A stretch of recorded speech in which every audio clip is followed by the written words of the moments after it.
우리 기도하심으로 표다 시작하겠습니다. 하나님 감사합니다. 오늘도 말씀 앞에 우리를 불러주시고 주의 말씀으로 또 주말을 열게 하시니 참 감사합니다. 오늘 이 목자들에게 나타나셔서 구원의 기쁜 소식을 전해주셨던 그 소식이 오늘 우리에게도 다시 우리의 마음과 심령 가운데 들려져서 무엇이 정말 참 기쁨의 소식인지 알게 하시고 그 기쁨의 소식이 어떠한 일들을 하게 되었는지 알게 하여 주시옵소서. 감사합니다. 예수님의 이름으로 기도드립니다. 아멘.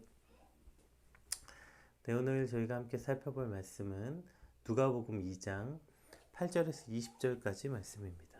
누가복음 2장 8절에서 20절까지 말씀 함께 살펴보겠습니다. 그 지역의 목자들이 밤에 밖에서 자기 양떼를 지키더니 주의 사자가 곁에 서고 주의 영광이 그들을 두루 비추매 크게 무서워하는지라.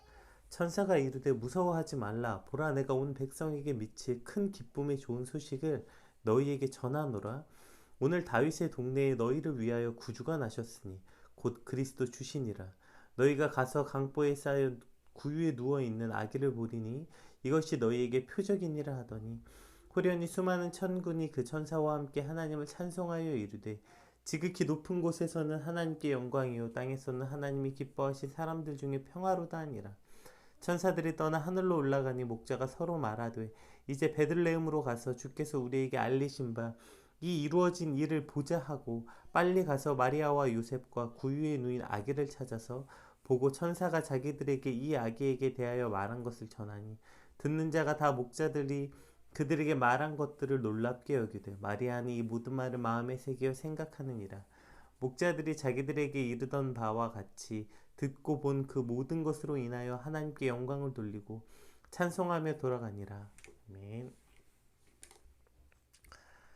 오늘 본문은 이제 예수님의 탄생에 대한 천사들의 찬양과 목자들의 경배가 이제 기록되어 있습니다.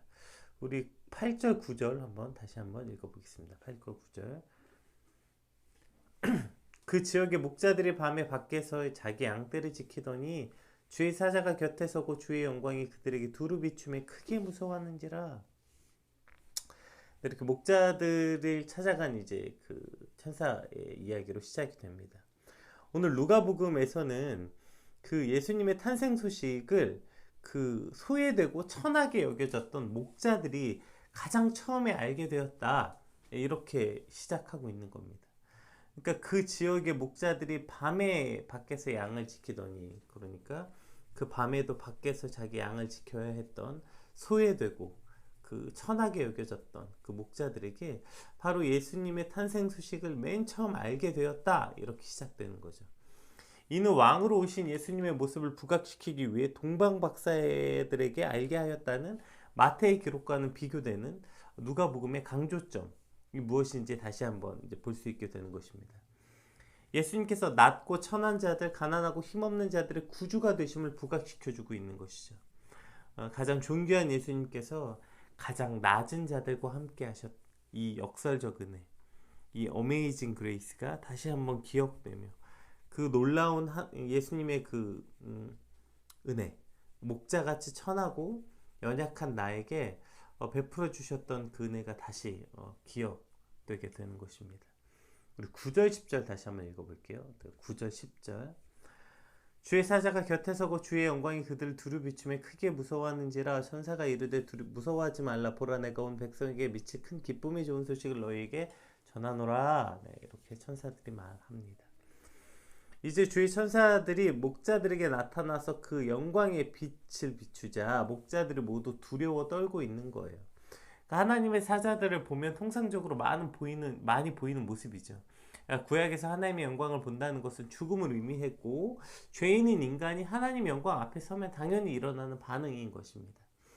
그리고 그러한 반응을 보이는 목자들에게 천사가 무서워하지 말라. 오히려 내가 온 것은 너희에게 두려움과 무서움을 주기 위해서가 아니라 너희에게 큰 기쁨의 소식을 전하러 왔다, 이렇게 말하고 있는 거죠. 그러니까 지금 천사가 온 것은 이들에게 큰 기쁨의 소식, 이보다 더 기쁠 수 없는 가장 복되고 가장 기쁜 소식을 가지고 왔는데 목자들이 무서워하고 두려워만 하고 있으니 이와 같이 말씀하시는 거죠. 두려워하지 말라, 무서워하지 말라. 사실 우리도 목자들과 다르지 않은 것 같아요. 우리 안에는 무엇이 두렵고 무서운 소식인지, 무엇이 큰 기쁨의 소식인지를 분간하지 못하는 것 같아요. 기뻐해야 할 일 앞에 두려워하고 두려워해야 할 일 앞에 기뻐하는 이 분별 없는 무지한 나의 모습들을 오늘 말씀 앞에 발견하게 되는 것입니다. 우리에게 기쁜 소식이 뭡니까? 뭐 주식 대박 나고 비트코인 대박 나고 이게 내 인생의 가장 기쁜 소식입니까? 올해 내 연봉이 얼마가 올랐고 보너스가 얼마나 나오고 이런 것들을 우리에게 기쁜 소식으로 여겨지고 있는 거 아니에요? 그런 우리에게 오늘 나를 구원할 예수 그리스도가 오셨다. 여러분 이것이 정말 우리에게 큰 기쁨이 되고 있는 것입니까? 그 어떤 주식 얘기나 비트코인 대박 얘기보다 이 땅에 예수 그리스도께 오셨다. 이것이 정말 우리에게 가장 큰 기쁨이 되는 소식이 되고 있는 걸까요? 온 백성에게 미칠 큰 기쁨의 좋은 소식, 구주가 나심을 기뻐하는 삶. 오늘 비천한 내 삶에 임재하시고 나를 구원하실 구주가 나와 함께 하심이 이 세상 어떤 소식과 비교할 수도 없는 큰 기쁨의 소식이 되는 것입니까? 오늘 우리가 간절히 소망하고 바라야 되는 지점이 이곳인 것 같아요. 이 땅에 오신 예수 그리스도, 나에게 오신 그리스도, 나를 구원하신 그 놀라운 이 은혜가 그 세상의 어떠한 소식보다 가장 큰 기쁨이 되길 소망합니다. 주님, 이 구원의 기쁨을 빼앗기지 않게 하여 주시옵소서. 이 구원의 기쁨이 예수 그리스도께서 내 안에 계시고 나와 함께 하신다는 이 정말 가장 큰 기적이 어떠한 다른 이슈와 어떠한 다른 큰 기적과 어떠한 다른 소식보다 늘 우선돼서 내 삶에 가장 큰 기쁨이 되게 하여 주시옵소서. 오늘 이것이 우리가 소망해야 되는 지점인 것이죠. 또 정작 주님이 아닌 다른 것이 내게 채워짐으로 기뻐한다면 주님은 계시지 않고 오히려 아까 얘기했던 뭐 수많은 그런 외적인 것들, 뭐 돈이 많아지고 뭐 내가 높아지고 이러한 것들로 내가 기뻐해야 된다면, 기뻐하고 있는다면 이것이야말로 두렵고 무서운 소식인 거죠. 내 삶에 주님이 계시지 않는데, 내 삶에 주님의 은혜가 아니라 주님의 나를 구원하신 구원의 기쁨은 없고 그저 뭐가 돈이 많아지고 뭐 내가 내 자산이 불어나고 내가 높은 위치에 올라가고 뭐 또한 이러한 것들이 이루어지는 것을 내가 기뻐한다면 그것이야말로 무서운 소식이 되어야 하는 것입니다. 오늘 말씀 앞에 정말 무엇이 참 기쁨인지, 무엇이 우리가 두렵고 무서워해야 될 소식인지 이것이 온전히 분별되어지고 그것이 우리 안에 다시 튼튼하게 세워지는 이 아침이 되길 소망합니다. 우리 11절에서 12절 말씀 한번 같이 살펴봅시다. 오늘 다윗의 동네에 너희를 위하여 구주가 나셨으니 곧 그리스도 주시니라. 너희가 가서 강보에 쌓여 구유에 누워있는 아기를 보리니 이것이 너희에게 표적이니라 하더니, 네, 이제 오늘 이제 천사가 그 기쁜 소식을 전하면서 그것에 대한 단서를 줍니다. 그곳에 대한 단서, 다윗의 동네 베들레헴에 구주가 나셨다는 사실을 일단 단서로 던져주는데요. 뭐 이것은 이미 구약에 예언되어져 있던 거니까 뭐 베들레헴까지는 어찌저찌 찾아갈 수 있다 치더라도 그곳에서 어떻게 예수님을 찾습니까? 오늘 뭐라고 되어 있어요? 구유에 누워있는 아기를 보리니 이것이 표적이다. 그 구유에 누워있는 아기가 그 메시아, 너희가 그 구주의 표적이 된다 라고 이야기하고 있는 거예요. 예수님이 구유에 나심은 그저 예수님의 자기 비하, 가장 낮은 것으로 오신 것에 대한 의미일 뿐 아니라 그것이 실제적으로 그 구유를 통해서 예수님을 찾을 수 있게 되는 표적이 되었다. 오늘 루가는 이러한 관점으로 말하고 있는 것입니다.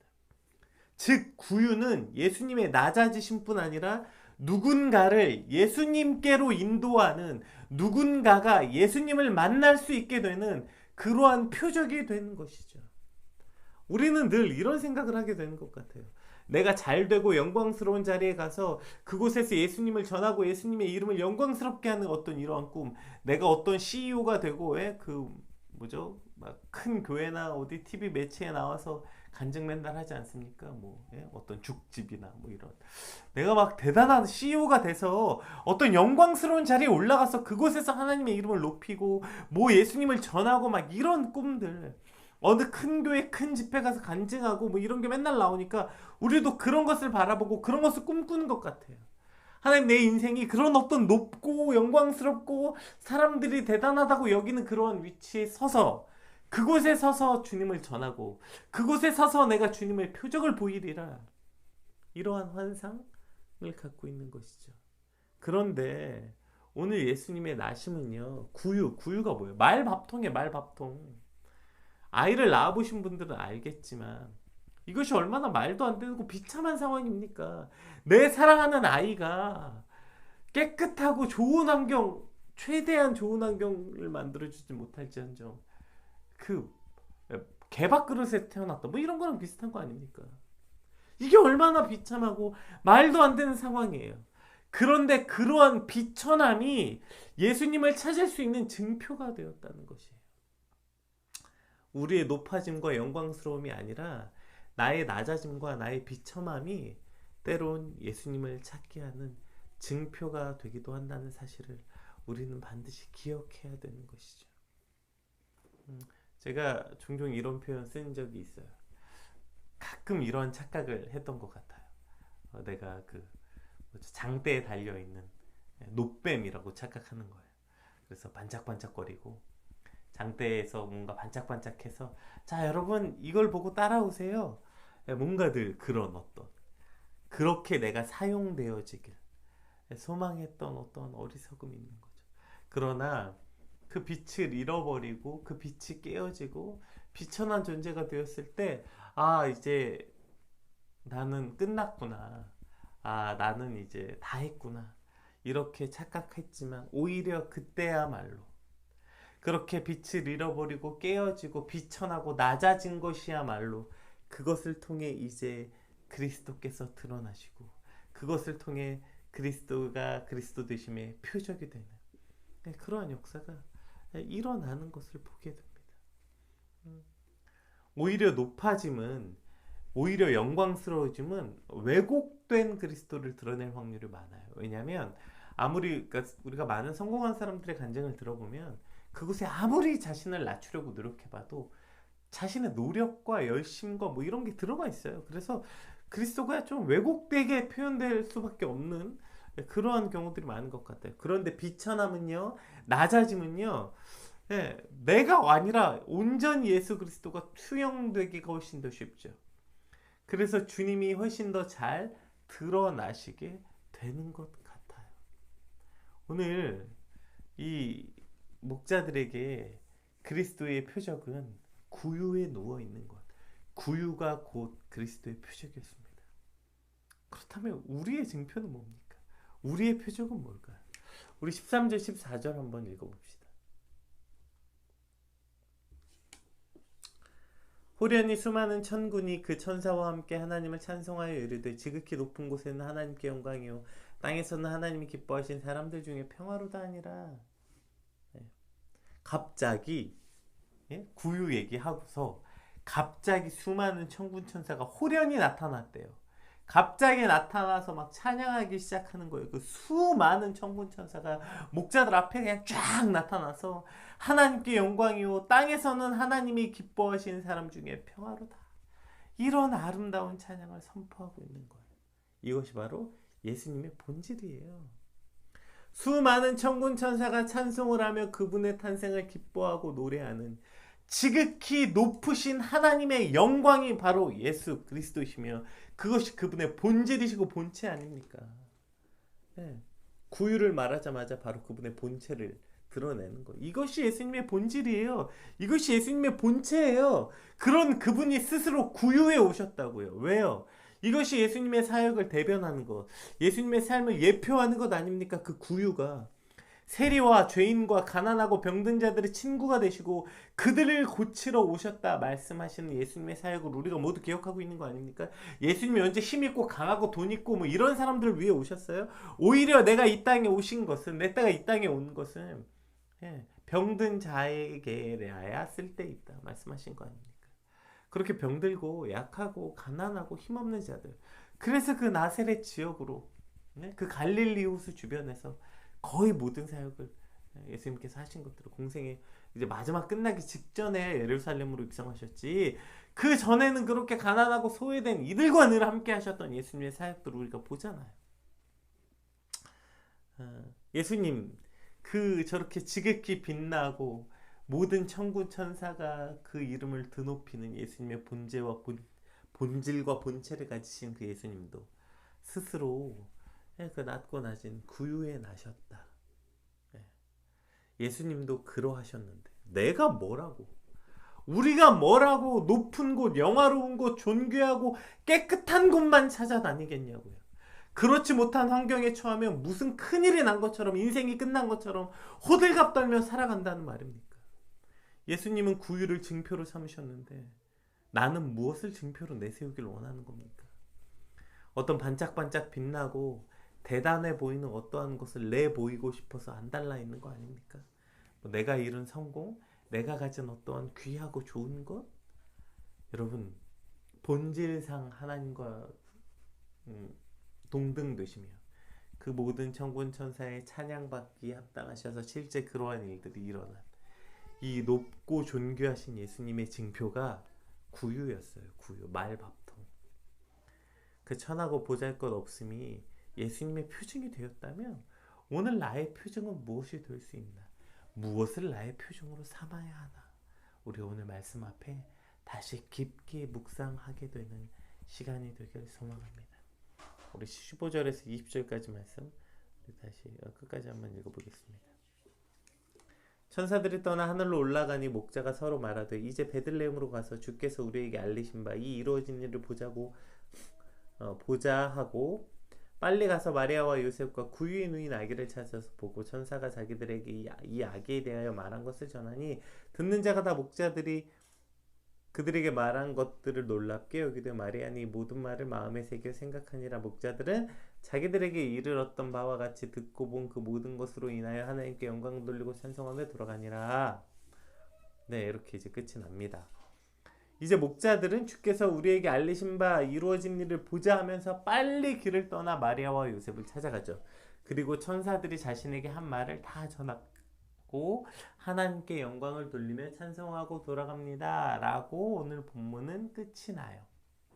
그러니까 천사들을 만나고 이 놀라운 사실을 전하고 그로 인해 많은 사람들이 놀랍고 하나님께 영광을 돌리고 돌아간 사건, 즉 이 사건이 이 목자들에게 집중되어서 목자들의 시선, 목자들의 입장에서 오늘 본문이 많이 해석되어지는 것 같아요. 목자들이 경험한 이것들이 어떻게 이루어지고 목자의 관점에서, 목자의 시선에서 오늘 본문 사건들이 쭉 이루어지게 되는 것이죠.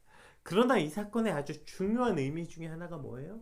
우리가 여기서 놓치지 말아야 될 시선이 바로 마리아의 시선입니다. 마리아의 관점과 마리아의 시선을 우리가 꼭 기억해야 돼요. 보세요.